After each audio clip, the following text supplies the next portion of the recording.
महाराज जी, ये प्रश्न मैं करता नहीं, बट एक स्थिति के बारे में आपको संज्ञान में डालना चाह रहा हूँ और इनका भी निराधार हो जाए तो इसलिए। महाराज जी, गुरु जी, मेरा प्रेम निस्वार्थ हो अगर जिससे मैं प्रेम करती हूँ और उसका आकस्मिक मृत्यु हो गई बद्रीनाथ जी में, और मुझे हर जन्म में उसका ही साथ चाहिए, उसके लिए मुझे जो भी मार्ग चलना पड़े मैं वही करूँगी, बस आप मुझे उसके लिए मार्गदर्शन करें। हमारा प्रेम निस्वार्थ था, निस्वार्थ रहेगा, हमेशा यही अनुभूति हुई उसके प्रेम की सृष्टि सबसे खूबसूरत सृष्टि है। हाँ, तो अपने प्रेम हाँ, को पुनः तो प्राप्त पाना चाहता हूं। देखो, सबके इन ढांचों के अंदर भगवान विराजमान है और कोई नहीं। नाम रूप अलग अलग पुकारे जाते हैं, ये ढांचे हैं। इनमें जो पावर है, जैसे माइक, पंखा, हाइलोजन, एसी और लाखों करण हैं, यंत्र हैं, पर बिजली तो एक ही है ना। तो सबके अंदर पावर एक है, परमात्मा। आप भगवान श्री कृष्ण की आराधना करो कि उस शरीर के अंदर आप ही थे।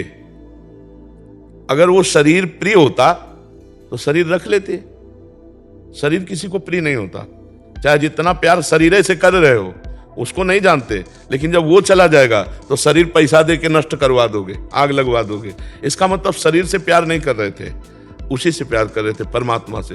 तो सबके अंदर मूल में परमात्मा ही है। श्री कृष्ण को विराजमान करके आराधना करो कि मुझे जन्म जन्म तुम ही पति रूप में मिलो। वही थे शरीरों का, कि वही रूप, वही पांच भौतिक शरीर कभी नहीं। ये हमारे प्रभु का सृष्टि का ढांचा ऐसा बनता है खांचे से कि दोबारा देखने को नहीं मिलेगा। अब बताओ कितने लोग हैं, सबकी आंख और नाक कान और सब अलग अलग पहचाने जाते हैं, और वो असंख्यों लोग, और सबका फिंगरप्रिंट अलग ही मिलेगा।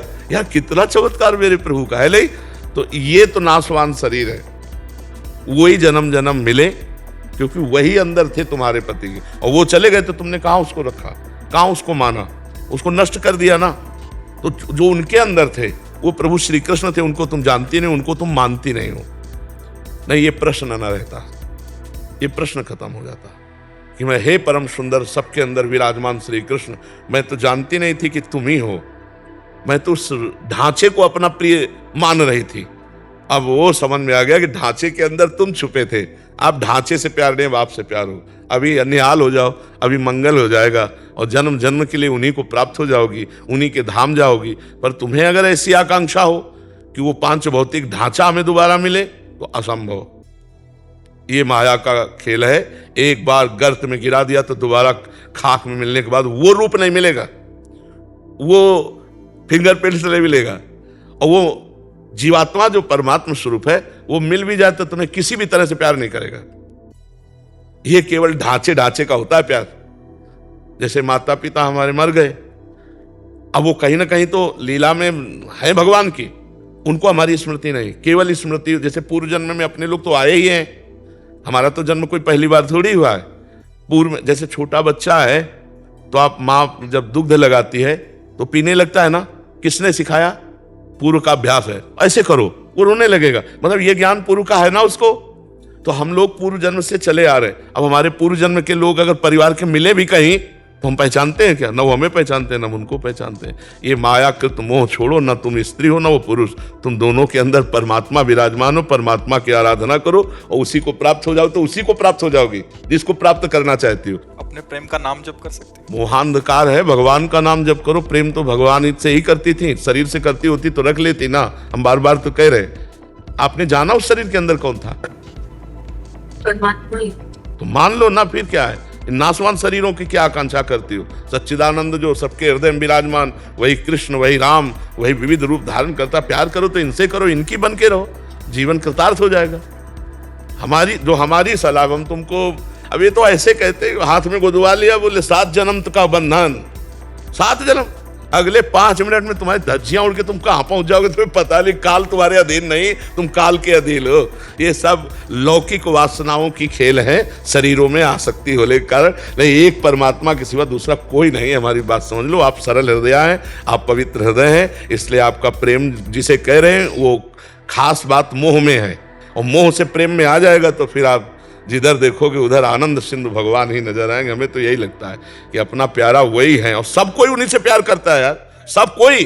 अगर आपका पुत्र पधार जाए, मान लो पुत्र के अंदर का परमात्मा चला जाए, तो रख लो आप 10-5 दिन।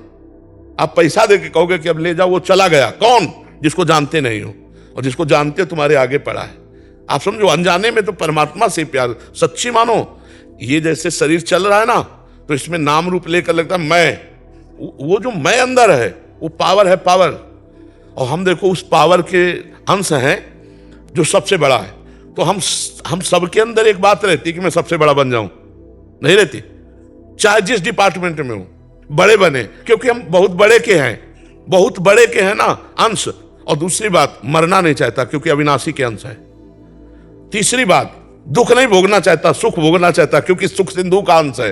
ये भूलो मत, वही श्री कृष्ण सब रूपों में है, वही बद्री नारायण में अपने स्वरूप में लीन हो गए। अब नारायण की उपासना करो, कृष्ण की उपासना करो। हमारी बात मान लो तो, और ना समझ में आए तो उनकी फोटो रख लो, रोती रहो, मिल जाए तो हमें बता देना। नहीं, आपको बताइए, मान पे चलेंगे। हाँ, अगर आप श्री कृष्ण से ये कहोगी कि वही रूप रख के आ जाओ तो पक्का आ जाएंगे। दूसरी बात ला, और किसी की सामर्थ्य नहीं है। अगर श्री कृष्ण से रो के कहोगे कि नाथ आप बड़े कृपाल हो, आप वही रूप रख के आओ जिससे हमने प्यार किया था, वही रूप रख करके आपके सामने आ जाएंगे, आपसे संभाषण करेंगे। पर इतना भजन हो, सुमिर पवन सुत पावन नामू, अपने बस करी राखे रामू। जब अपने बस कर लोगी तब ये बात आएगी। और इतना करने के लिए ऋषि मुनि पूरी जात की ताकत लगा देते हैं, तो आप भी ताकत लगाइए, ब्रह्मचर्य से रहिए। अगर आप उसको प्यार करते हैं तो हमारी बात मान लो, देख लो निर्वाह करके। ब्रह्मचर्य से रहना, किसी पुरुष का स्पर्श न करना, नाम जप करना, थोड़ा अन्न खाना, और इसके बाद परमात्मा से कहो कि मैं प्यार करती हूँ, वही आपको उसी रूप में आना पड़ेगा और पक्का आ जाएगा। पक्का, हम अपने अनुभव की बात कहते हैं। पधारे हुए महापुरुषों के लिए जब प्रबल आकांक्षा की तो भगवान वही रूप रख करके हमसे मिले आकर के। तो इतना साधन जोर का करो कि अब ये आसक्ति है, अब करो आसक्ति के अनुसार, तो फिर समझ में आएगा। अब देखो, केवल बातों से तो समझ में आएगा नहीं, माया पर विजय प्राप्त करके ही मायापति से हम जो चाहे वो प्राप्त कर सकते हैं। ऐसे नहीं, बहुत कठिन है, बहुत कठिन है। हाँ, प्यार का निर्वाह करना है तो वृंदावन में बैठी ब्रह्मचर्य रहना, हम जब कह रहे, और नाम जप करना, और प्रभु ही थे वो, और प्रभु से प्रार्थना करना। कि जैसे मंजनू से लैला का, और लैला का मंजनू से था ना, तो मंजनू बहुत व्याकुल एकांत में विह्वल था। लैला धनी घर की थी, तो मंजनू भूखे पागल, तो पूरी बाजार में ऐलान करवा दिया कि मंजनू जहां खड़ा हो जो मांगे उसको खवाया जाए। अब ये जब बात दुकानदारों से पता चली कि लैला का आदेश, तो हजारों मंजनू तैयार हो गए, रबड़ी और जलेबी और सब समोसा खाने वाले हजारों। अब वहां हर दुकानदार जो है लंबा पर्चा पहुंचाता, तो उनका मंजनू तो इतना नहीं खा सकता क्योंकि प्रेम में वो बिकल रहता है। अरे बोले हजारों मंजनू हो गए। तो लैला ने कहा कि मंजनू की पहचान तो ज्यादा मिनट नहीं लगेंगे, बुलाओ, कह दो कल लैला मिलना चाहती मजनू से। तो हजारों मजनू उसके दर्शन के लिए, और असली मजनू भी आया कि लैला दर्शन। तो एक चाकू रखी और कटोरा रखी, और लाइन से मजनू आए। तो उन्होंने कहा अपने दिल का खून चाहिए मुझे, दो। तो रबड़ी पीने वाले मजनू तो खसक गए जीतले थे, खून भागे हुआ से। और जब असली मजनू आया तो उन्होंने, लैला सामने नहीं थी, लैला का संदेश था कि अगर तुम मजनू हो तो हमें अपने दिल का खून दो। तो ऐसे उठाया और ऐसे सोच पकड़ लिया कि असली मजनू। खून देने वाला तो असली मजनू कोई बिरला ही होता है, रबड़ी रसगुल्ला खाने वाले मजनू तो बहुत होते हैं। परमात्मा के प्रति जो हमारा प्यार है, वो प्यार जो रूप कहोगे वो रख के आ जाएंगे, वो हर रूप उन्हीं के हैं। पर इसमें साधना करनी होगी, बिना साधना के नहीं। हाँ, और साधना करना शुरू करोगी तो माया प्रश्न खड़े कर देगी। छोटी मोटी बात है, ब्रह्मचर्य रहना कोई खिलवाड़ है? वो प्रेम में इतनी सामर्थ्य कि आप कर सकते हो, लेकिन उसी के जैसा, उससे अच्छा ऐसा आकर्षण दिया जाएगा। अब लिख लो कागज में, ऐसा आकर्षण दिया जाएगा, चाहे दिमाग में लिख लो, कि आपको लगेगा मेरी साधना का फल मिल गया।